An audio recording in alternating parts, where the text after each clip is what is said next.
गामिनि बाथौ सिबियारि आरो लोगोसे बिदिनो समाज मोनसेयाव थानाय दिनै जयग सिबियारिफोरनि आइ आफा बिदा फंबाय आरो बे जोंनि बिजनी हालामनि बाथौ सिबियारिफोर आरो बिजनी हालामनि दिनै बे जोहोलाव बडलेण्ड सोरजिग्रा आबसुनि जोहोलावजो आरो जोहोलावफोर दिनै नोंसिनि सायाव दिनै आरज बिरज गाबदोंसै मानि थाखाय होनबा खोनासं आफा दिनै बडलेण्डखौ नोंनो होथारनांगोन दिनै नोंनो गिदिर गिदिर मन्थ्रिफोरखौ नोंनो गोसो गोरबोखौ रुइहोनांगोन दिनै बे हास्रावबारिनि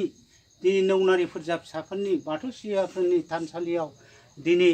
नतुनसालिनि मुङैनो दिनै फाव फुजा होगोन आंबो जानागुरु नङा मीनागुरु जानानै नों आफाखौ सल शास्त्रजों आरज गाबनाय जानोसै खोनासं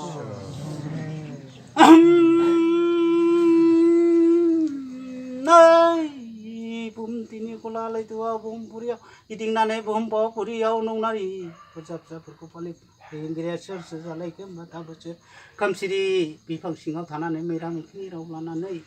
बार' बिरगोन देबागुरनि दैदेनगिरिया नोंनो नुगौ राजा रांरासि जिबारि गंथाम आवला खुंगुर दंमोनसै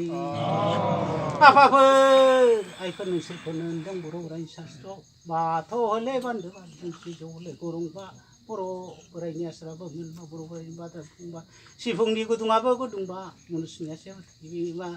थाइगिर बिफाङाबो खुंबा साननि गिरि सानजा आफा नोंनो बुहुमनि गिरि राजा आफा बोराइ बाथौ महाराजा जानानै दाबो दङसै नोंनो आफा सोरगोआव बंगसाय जानानै दंमोन फातालाव माधव गसाय जानानै दंमोन जिउनि गिरि सिजौ जिब जिबिनि जिउ होननानै बुंदोंसै रागाम रागाम अन्थाइ आयै बिमा दाबो मानसाव लैथोआव दै बोनाय दानि दै बागुन नङा चिरु खालि दै बागुननि दाबोसो आफा नै नोंखौ हास्रावबारिनि नौनारि फोरजा फिसा बाथौ सिबियारि फोरजा फिसा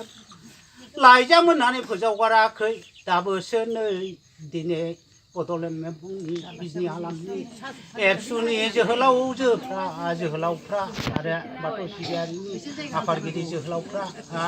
लाइजाम होननानै फोजावगाराखै बन्द होननानै बोगाराखै नै दिनैबो नों आफानि थानसालियावनो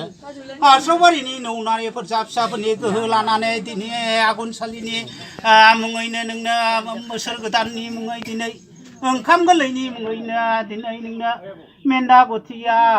दिनै गोथार दौरि जानानै सनानि लाइजौ लाइ बनानै गय जरा फाथै जरानानै लखि प्रसाद गोरलै गुरनानै लाल देखरानि गिरिखौ होदोंसै आफना बोलिखौ